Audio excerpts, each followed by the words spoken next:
have a chance to do slides. So I'll just be talking with the book open. Forgive me, let me share my screen here. Tuck, tuck, tuck, tuck. Okay, quick sanity check. Can you see my screen? Now we Awesome. can. Okay. Today I'm going to be presenting two chapters of the book. Uh, I guess my last comment was maybe a little bit of a segue into the first chapters. One is about titles, captions, and tables. Interestingly enough, tables. Um, uh, and the second one is about data and the context around data. So I think like one maybe kind of common thread through these is I think whereas before we've been talking a lot about data and not so much the non-data elements of the plot, now we're shifting to the non-data elements of the plot. So those things that aren't data themselves, but that might help us interpret, um, uh, read the story of what's in the plot or understand the units, etc. I'll go kind of quickly through these. So first is figure titles and captions. So the author basically says that you should choose one or the other, and then your choice is probably going to be informed by your publication platform. So here, for example, and I think this has been the case throughout the book, if I remember correctly, you won't find the titles at the very top of the plot. Instead, you'll find them below as like a figure description, right? Um, and I think his contention is that if you're presenting, or sorry, if you're publishing and your publications have this concept of a caption note, you should use that as the placement for your title. That's I think his take. Um, but if the visualization is meant to stand on its own, so if it's something, let's say he was publishing on Blue Sky or as a response to a Tidy Tuesday challenge, then you might actually want to put your title at the very top. So here, previously you could see that we have the title Corruption and Human Development. The most developed countries experience the least corruption. Is the figure title here and the subtitle. And then if we come down here, you can see the title is in bold and a larger font size and the subtitle just immediately below it and an unbolded text, somewhat smaller font size. What you shouldn't do is mix the two because it would be redundant. That is to say, have the title both at the top and at the bottom. Choose one and choose as a function of your publication platform. Um, Personally, I've not thought carefully about this myself, but nevertheless, I feel like I have a hot take. Is that I feel like I would almost always prefer to have a title like this. Simply because I think regardless of the platform in which you're consuming the graphic, I think you want kind of the bottom line up first. So you want to know the title or the message at the top, and then because I think typically we're going to be reading these eye tracking studies, I think, tend to show we scan for information, we scan at the top, and then kind of scan down. So if your most important information, or if the information that kind of helps your viewer, guides your viewer in the consumption, comes at the top, put it there, right? Or if you want them to see that first, put it at the top. That being said, I'm not as studied in this as the author.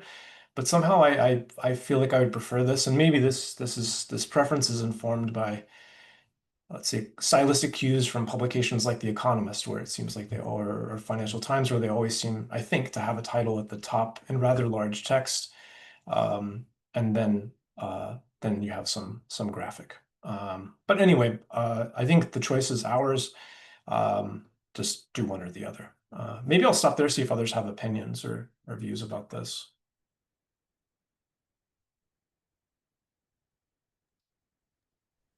So yeah, I think Yeah, it also depends general. because if it's for a scientific publication, there is like a format that you have to follow, right? Never the title up Yep. top. You always put just the graph with whatever text you want. You can have a caption if you want, that's true. But then you put the figure number and then your Figure caption title. at the bottom. Yeah. Always, always, yeah. Because No, I that's think the how author, journals the want. author pointed that out in the text, if memory serves. I'm not Okay. doing academic publications, so for me, that kind of Mhm. stylistic requirement is not something that I'm exposed to. But um, Yeah. yeah, for me, it's maybe the So more yeah, I things think that that are that meant to inform policy and like catch attention. So in that sense, having a Mhm. title makes a lot of sense to me. Yeah. Yeah, so that makes sense if it's gonna be like you said, printed or you need to put it in like a report or something. The other way is if you're gonna do a presentation, sometimes it makes sense to put the title and then you just put that in your slide and then you're done. But other times it doesn't make much sense because you still have to put your title on the slide at the top. So you kind of have to like think Yep. about what is it that you're Exactly. going to use the graph for? And I think that that's the beauty of using either Python or R, Julia, whatever it is that you're using, because you can have all the different versions. If you already know that you're going to publish, let's say, Mhm. this graph, and you're going to put it in a report for like, I don't know, a small report that you have to turn in for the grant agency, then you use it like this. But then you do the version for your presentation, and then you do a version for the journal. I think that that's the That's a beauty great of, point. right? Like the beauty of this reproducibility. You can just alter that very, very quickly in Quarto or whatever it is that you're Yep. using. Those are just my 2 cents. No, those are really valuable 2 cents. I think I hadn't thought about that kind of like dynamic generation of the figure as a function of where you want it rendered. That's an excellent point. That's an excellent point. Um, On now to other text. So we've kind of looked at the top of the text at the top of the traditional the text typically found at the top of the traditional figure if you're going to publish it in this format. Now let's talk about axis and legend titles. So the author basically says that you should kind of make clear what the things are that, I mean, maybe this is kind of a little bit Captain Obvious statement, but you should make clear what variables are being displayed. And additionally, as often as possible, or as makes sense to include your units, right? So you can have skull size, but not millimeters. If you don't know it's millimeters, you're left wondering what the unit is. Obviously, for categorical variables, there's no unit. Uh, but you should include this information so people can basically understand what it is you're displaying. So here in this case, you have gender color coded, so you can at a glance you can see which which points are which figures. So I think this is the Blue Jay data set if memory serves. And then you can look at skull size kind of being by the size of the point, and you can see the units. Um, and then for the so this is kind of a legend right here. Um, we've seen this plot before, I think from or a variant thereof from the chapter that Gabby presented. I mean, I think it was even last week. Um, uh, and here we have a legend that basically tells us, for each line which company it is, right? What would be And then we can see, sorry, with this example, we can see, we can see what the things are, so which companies these lines represent, and then we can see some information on how to understand the quantities here. So at this particular time, each stock was indexed to 100, and so then we can see like the relative changes relative to that base year of each stock price over time. Um, uh, so we can kind of understand, albeit more from the caption title than from the axis title, but still you can see stock prices indexed. And if you want details on how indexed, you can look down here. And then we understand that these are years. Um, what you wouldn't want to do is omit some of these things, because then you're left wondering what are granted you can see the Facebook is doing better somehow, or but it's unclear. It's absolutely unclear, like what are we looking at until you come down here and go searching for information. The author basically says that, in providing information here, you, you should provide information on the axis labels to enable your reader to interpret the chart and not have questions. Even if there's some, obviously we're not going to be able to say everything. We're not going to be able to put a paragraph of text explaining, how they index the stock prices and all the rest, but you want people at a glance and reading some of this key information to understand what they're looking at. If we fail at that, then we produced a bad chart. But we can also go too far in the opposite direction, of including too much information. And here it's not necessarily bad, but it's labeled as ugly. Probably it's clear to most readers that Facebook, Alphabet, Microsoft, and Apple are companies. So putting a title here that says company really doesn't add much value. And then perhaps this information about how the stocks are indexed might be a bit too much information for one to have to read, particularly as you're rotating your head to the side. Perhaps the explanation of how the stocks are indexed would be better placed somewhere else. And then last point, which is maybe, an extremely silly thing, is that you can understand that these are years, that this is axis is time, that these represent years. Agnus Domini, that's just way too much. We understand that these are years. Right. So that's a little bit on the axis labels, and then in legends. So I guess the takeaway is we should have them. We should use them in such a way that it helps readers interpret the chart, but not err either on the side of omission, so putting too little, nor putting too much. So we need to find that happy medium. Moving on to another topic, which I felt kind of didn't, it struck me, it really surprised me here. I feel like it didn't have its place, is talking about tables. So it's a kind of a pivot from traditional graphical plots to tables, where interestingly, at least as he explains it, there's no graph, there's no graphics here. It's just numbers in a table. But still, he takes some of the same principles here of saying, like, what would be some rules that would guide how we generate tables. He has a fairly minimalistic set of rules. There's another set of rules. I think these are behind a paywall somewhere. So John Schwabish, I think he works for Urban Institute, or at least did work for Urban Institute, has this journal publication called 10 Guidelines for Better Tables. I think it's behind a paywall if I'm not, of the publisher.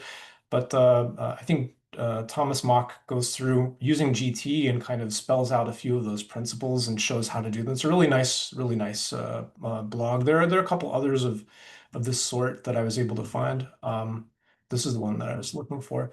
So those are maybe more, I guess those are 10. Here we only have 6, but these all seem pretty sensible.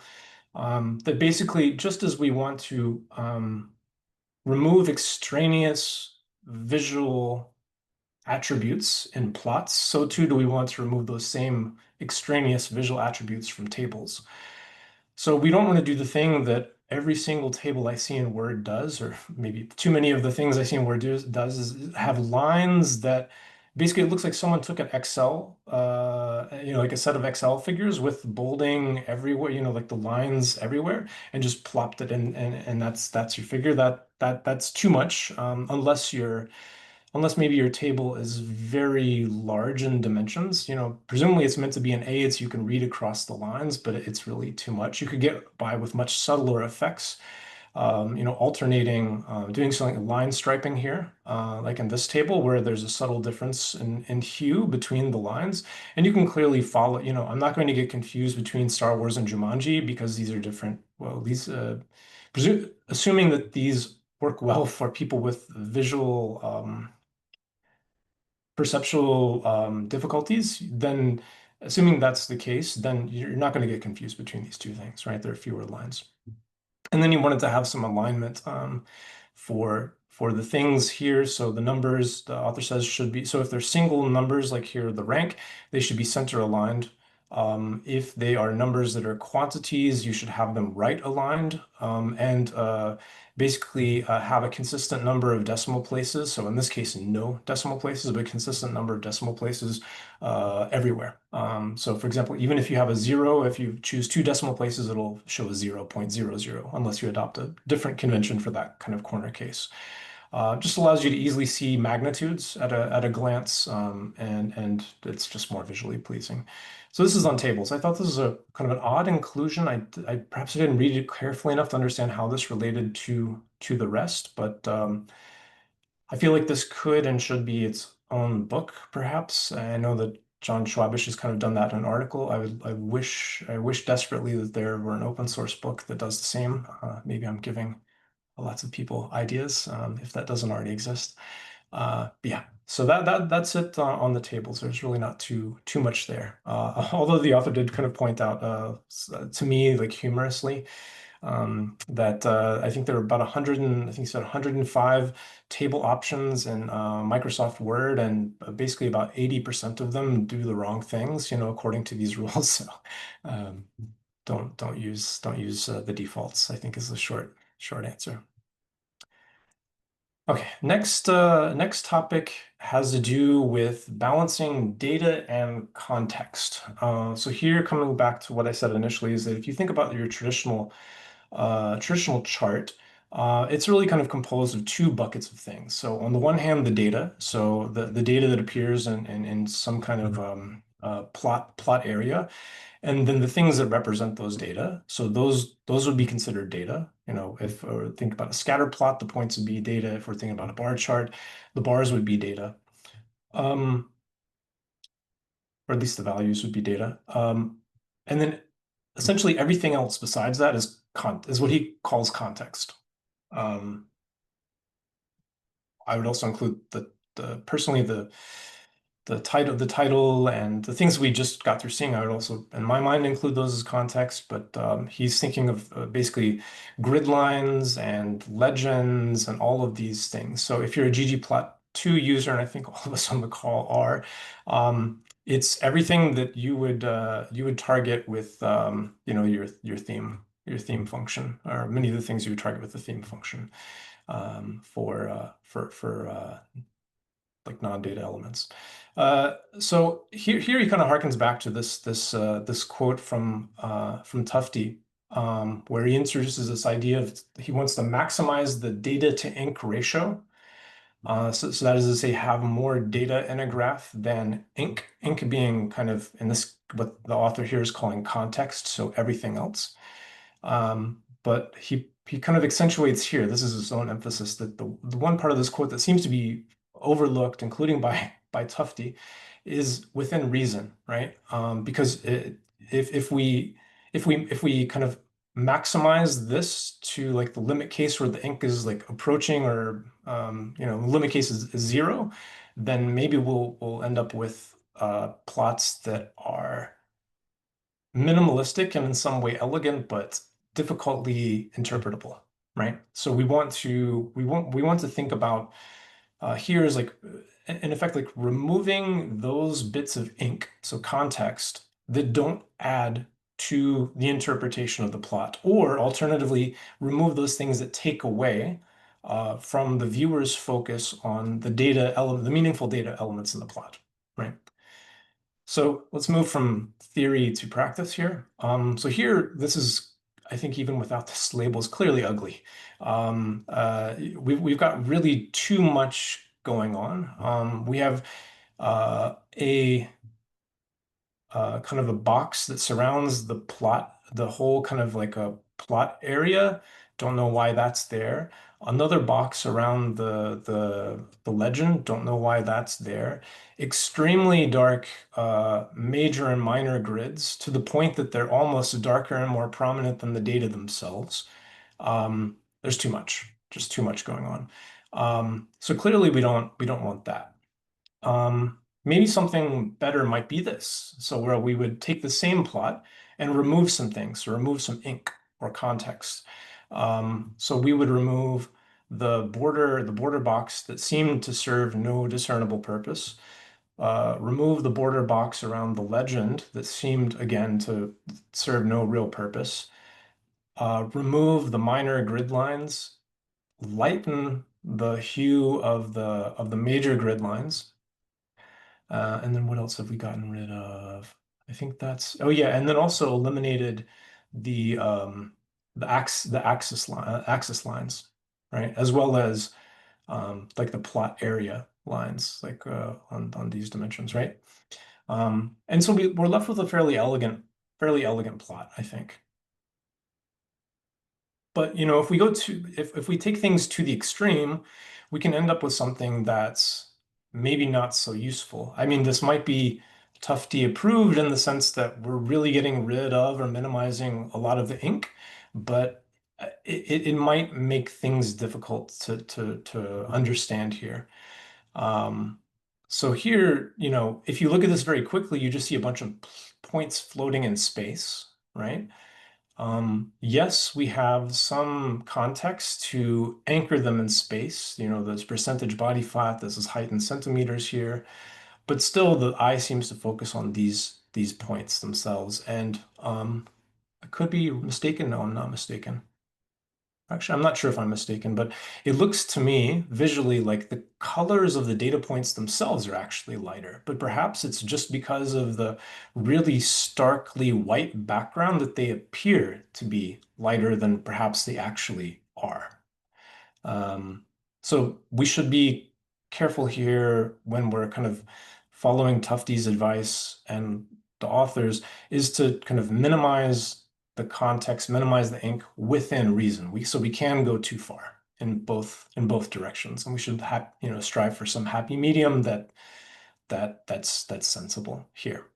Um, and also with these points, you know, the removal of the grid lines makes it such that it might be a little bit harder for a reader to understand the values of the points, whereas with these major grid lines, I feel like it might be a little bit easier task than here with the complete absence of grid lines and plot grid lines. Yeah, here's another alternative if you're kind of unhappy with if you're unhappy with kind of an open-ended space. So the author makes the point that, you know, there's an upper bound for the height of athletes, but maybe there's some athlete that exists, maybe outside of the data shown, whose kind of height or whose height is beyond this the extent of the plot. This somehow maybe gives the perception that it's an unbounded set in a certain sense. Whereas here you're saying like this kind of bounds the set, you know, it's within the box. Think within the box, I guess here. Right. And so this is kind of an example, a nice example with scatter plot. We could have something similar with if we looked at your traditional like bar or column plots, however you want to call these. Here, I mean, if you look at this, if you're a knowledgeable person, you look at this, you can see bars. If you're looking at this kind of quickly or maybe don't know the area, this can look unhelpfully like just boxes floating in space that are unanchored to anything because we have no visual separation between these three kind of factors, like these facets, right? These factors of first, second, third. We have no visual separation. It's just a bunch of boxes floating in space. This seems to, I mean, notwithstanding the kind of standard ggplot2 gray background, this seems to be a little better at least, you know, insofar as we can see that this area belongs to this, and there's a visual separation in the form of this white area. There's a visual separation between these things, and you could probably go even further if you were so inclined to draw kind of an axis line at the bottom or something like that. Right, so that's just another example with bar plots of the same principle. So shifting now to background grids. So we could also think about like background grids as being something that we want to have more of or less of. Uh, you know, we're all very familiar, or probably all of us or most of us are very familiar with the standard ggplot2 gray background. That if you do nothing else, you're going to have and use no theme, you're going to have something that looks an awful lot like this. may not always be the best choice, because kind of the contrast of colors may make some things look a different color than they are by comparison. So for example, this apple line, perhaps it's actually a thicker line, but if you compare this with, oh, sorry, that was the last chapter. This actually it may be the same line thickness, but doesn't this look so much lighter and airier somehow than the other example here? It really kind of affects, like, the black seems blacker, the line seems thicker. And I mean, we could look at the code to confirm, but I suspect that nothing is different between those two plots than the fact that we have a gray background, right? And so I think the author's point is that, with all due respect to Hadley Wickham, I think who authored this and chose his gray background, I think because of, um, I think some science around increased perceptual ability of data points if you have a gray background. Sometimes these defaults may not be helpful. They may lead to us seeing things differently than we would want. Um, right. So another point, so this is kind of the on-grid color, background color. Another is has to do about whether we have any grid lines at all. The author labels this as bad. I mean, maybe it is in a certain sense. Like one thing that's conspicuously missing here is the thing that we'll see in the next chart is actually this horizontal line, which indicates kind of the base index. So if remember that we're looking at stock prices that were indexed to 100 at this year, and we're looking at relative changes in price over time. If we didn't have this line, we can see changes, but it's unclear relative to what, right? So by removing grid lines, sometimes we may make it harder for people to draw the conclusions from plots that we want them to, or to perceive certain things that are important things to perceive. Alternatively to this, so just, if we really wanted to be rid of all grid lines, we could do this. We could do this and just add with this one horizontal line so that we have this piece back. But really, is this so much worse if we had these major grid lines, and we would, I guess, choose the kind of the breakpoints on this axis. So that in that way we could kind of trace across and see, like, for this given point, how, what is it relative to 200, right? And this way we can kind of check in on points over time more easily than with this. Here it's a little bit, you have to kind of mentally draw your own line across to see what the value of particular things is at particular moments of time. If you only care about, is it above 100 or not, then maybe this is okay.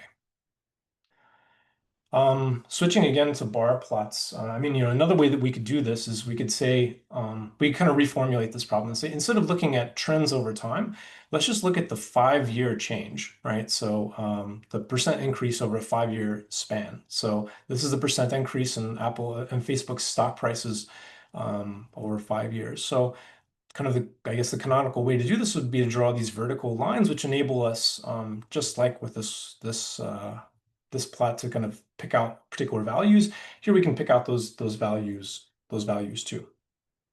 If we want to strip those away, one way of doing this is something like this, where we could kind of chunk the bars into equally sized chunks that represent something. So this would be 100%, 200, 300, 400. Like the author, I'm not so fond of this. This feels strangely segmented for no reason. Apparently, there's some perceptual research that says that this helps people understand understand the quantities better, because you can count, here I can count 4 blocks, presumably, and I'd have to know their size, like 100, than something like this. But still, to me, it looks a bit strange. And then also, one consequence of this is if you wanted to kind of further encode, if you wanted to encode real values, you have to choose then where to place those. And because this last little bit is going to be likely some fractional portion of your block, probably you don't have space here and you need to put it to the right, which means here his plot, he has to force the extent of the plot to be a little bit beyond the plotting data. So, the data would stop here, and he's had to force the extent to be a little bit larger just to accommodate the numerical label. Although I kind of wonder for this case, I looked at this and I was like, this looks like a first iteration on a waffle chart, in a certain sense, it's like it would have been interesting to go a little bit farther, but maybe it takes it into a different dimension. And because his story is about grid lines. So here it's like kind of the grid lines are part of the data, as opposed to something that undergirds the data and allows you to interpret the data. Next one here, which I think is maybe a special case. I don't come across this very much in practice, but that doesn't mean that others don't, is that sometimes you may have what he calls like paired data, where you're kind of looking to see if like X and Y, if X and Y are the same, their values should lie strictly along this line right here. And that the meaningful differences are when the points fall off of that line, right? So the inclusion of this kind of, let's say, diagonal grid, if I could put it that way, helps us understand this. But if you throw this just onto a plot, you lose that interpretation because you're requiring of the reader that somehow they visually draw this line themselves without probably very much exactness to understand like which points or how many points fall on which side of the XY line. And this is just ugly because we have here too much information. The grid lines really don't. So let's say the traditional horizontal and vertical grid lines really don't add much value here. The real value for this particular use case is, and I guess I'll call it a single diagonal grid line, so the XY line. Yep, and I think that's that. One thing I did find conspicuously missing from this, and maybe it's coming soon and I haven't read far enough, is data annotations, because I feel like that's another bit of context that I really enjoy seeing quite a lot. And I don't know if there's any discussion of that here, at least judging by the chapter titles, I'm not seeing it.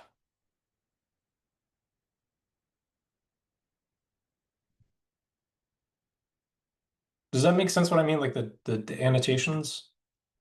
Okay. So you mean Let's pull the up. annotations is like the text that goes inside the plot, like with the other ground that had Yes, the countries, like China and all the other countries? exactly. That's exactly what I meant. Yep, you got it exactly. These kinds of Yeah, things. you're right. They Um, don't discuss that. Yeah. Hmm.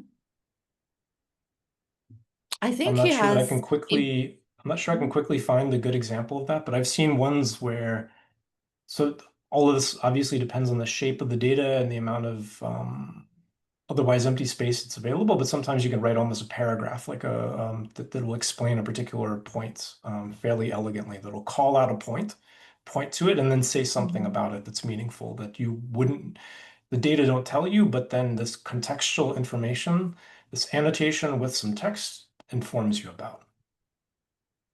Hmm. Yeah, I think he talks about annotations here and there in other chapters, but there is not like a section dedicated to that. And I think you're right. That is a topic that should be discussed because it could quickly clutter your graph, right? Yep, you have to use Um, it sparingly. Yeah. yes. And like here, for example, I would say there is no overlap between any of the words of any of the countries, but it's a lot. I mean, there are a lot of countries that are being highlighted or annotated. Exactly. Yeah.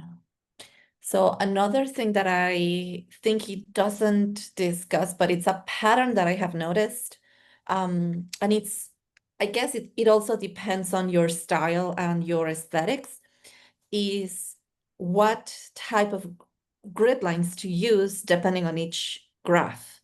So my style is that if you are going to have um, like a scatter plot with no trend, that doesn't have a trend like this one, if it's just going to be a scatter plot, then do major grid lines, horizontal and vertical. So then you have like the grid, or at least one X, one horizontal and one vertical, one horizontal and one vertical. If you're gonna have like this one with a trend line, or if you have like bars that are gonna be vertical, then just do these grid lines, which are major grid lines on the horizontal axis. Don't do the X ones. And just do the majors. I guess minor could be if you have like a lot of divisions and then you sort of want to do it, but then again, it gets cluttered real fast. I think those are the two main ones that I have noticed.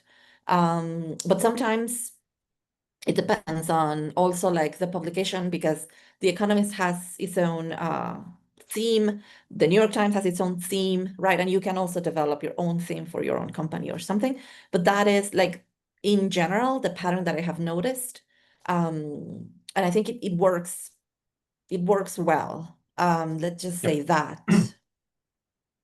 Yeah, I was actually tinkering with writing a corporate theme, and Mhm, I was doing almost exactly what you described, Gabby, as I was thinking, particularly as I was thinking my users would be unfamiliar with ggplot. I wanted to make doing the right thing as easy as possible, and mhm. just make it such that you could add a theme that would be, like corporate theme for bar plots, and then it would do Yeah. exactly what you described, and maybe you could have some choices. Or let's say like line charts. Let's imagine this were a line chart instead of a scatter plot. Then, maybe the default would be not to have the axis lines, but then you could include them. Those would be the two Mhm, choices. And if you're familiar with ggplot, you can do whatever you damn well please. But that would be kind of the defaults. That's exactly kind of what I was thinking. mhm. Is Yeah. And that was another thing I've that I was always kind of thought that is hoping to find in the book, but as you mentioned, I think every publication has its theme. Yeah. own kind of style. Um, Mhm. that being said, I still feel like some things work better than others.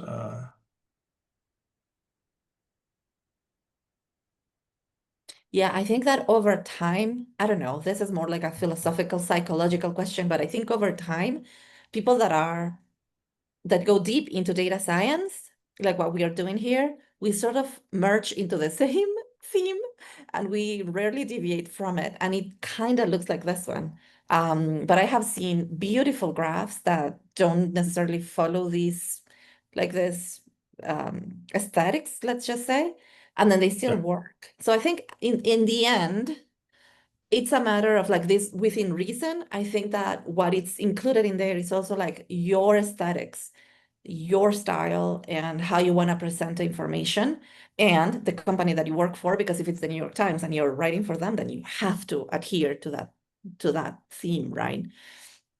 The other thing that I wanted to say, two more things. One is I've always thought that it's very smart for any company, organization, even if it's just like a department in a university, it's super smart, or even if it's your own lab, right? Because maybe the department doesn't want to adhere to that, but it's very smart to develop your own theme, because it first of all, there is this thing called decision fatigue. So if every time you have to make decisions of what to include in your graph, all your data scientists are going to be like fried by that. So if you make it easy, the only ones that you want to change are, for example, let's just say two color palettes, or major grid lines and minor grid lines horizontal. That's it. You cannot add the vertical ones, just the horizontal ones. Then that's just like, it frees your brain to work on other things. So I think that that's super smart. So I would say keep working on it. And yeah, that was a very smart move on your part. Um, the other thing that I wanted to say is that I don't know how this works. So I've always wondered. do you use, unless it's a country name or something like that, but do you only use lowercase letters? I don't know how to say that in the text, because if you see here, corruption perceptions index, I suppose because that's an index, Hmm. it starts with a capital letter on each one. But if you go and see other graphs, everything, including the legend, yeah, everything is on Lowercase, yeah. lowercase. So I don't know if there's like a convention in English that does it like that. I never know what to do because I always do body mass, each one with like a capital letter, like the B and the M. But now that I saw that here, I was like, wait a minute, maybe I've been wrong all my life. I don't know. I'm not aware of like any prevalent rule on that. But I guess it is a stylistic choice. So I guess if you're writing a theme, you could also maybe somehow like transform axis labels. Um, so whatever the person types, it'll get transformed into that style. Mm. So let's say you wanted the Gabby style, and you know, Yeah. you could write it lowercase like this, and then the B and the M would be capitalized. Yeah. Mhm. Yeah, because if it's countries, then obviously they have to go with capital letters. But if it's a normal like head length, body mass, something like that, then what do you? I don't know what the convention is, but I noticed the pattern here, so I was like, something to ponder on. Yeah, those are my only comment, I guess.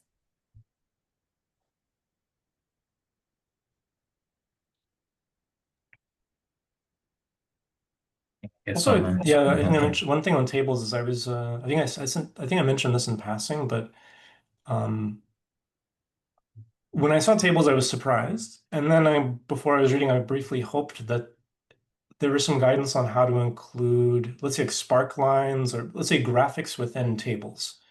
Oh Um, yeah.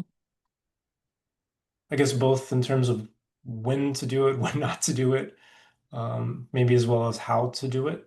Mm.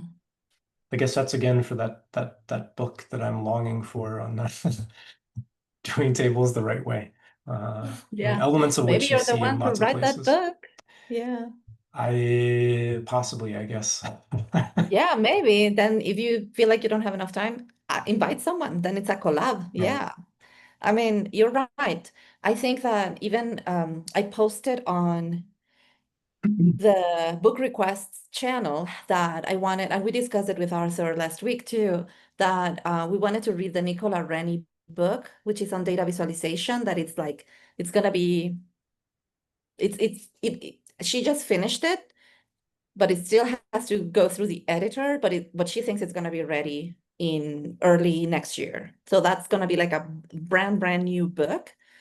And I keep seeing books on data visualization, which it's fun. I mean, it's the thing I like the most. But there is no book on tables. There are a bunch of blog posts. There's a bunch of like videos that in the Our Ladies channels have been done. There are a bunch of packages like GT, for example, and there are others, but there's no book on tables. So Arthur, maybe, yeah. Maybe that's something I mean, I you think know. John Schwabish may have beat me to the punch, and is better You place to think? do it. It's an article, not But it's an article, it's not a book. I yeah, don't know. I'm just saying. Maybe there are others interested here on the DSLC. I'd be interested yeah. in helping with that. And I'm pretty sure there might be others too, maybe even John, although he's still writing his book on APIs or APIs. So yeah, I don't know. Maybe that could be a DSLC book on, I don't know, data in tables or something.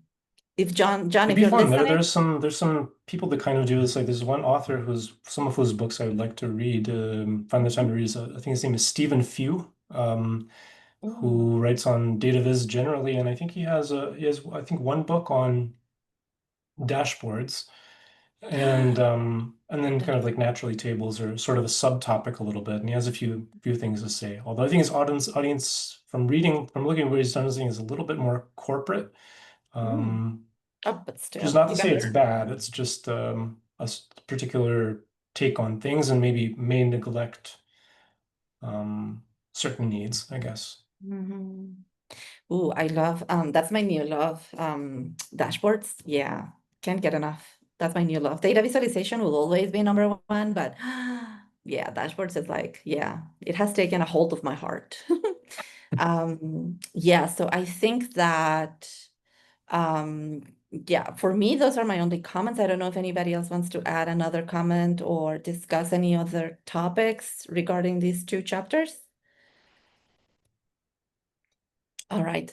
Then for next week, we have chapter 24 and 25, which are going to be use larger axis labels and avoid line drawings, right? Yeah, and avoid line drawings. So then, yeah, we'll keep learning from Dr. Wilke. And if anybody's interested, please remember to write your name um, in that document, in the Google Numbers document or whatever that thing is called.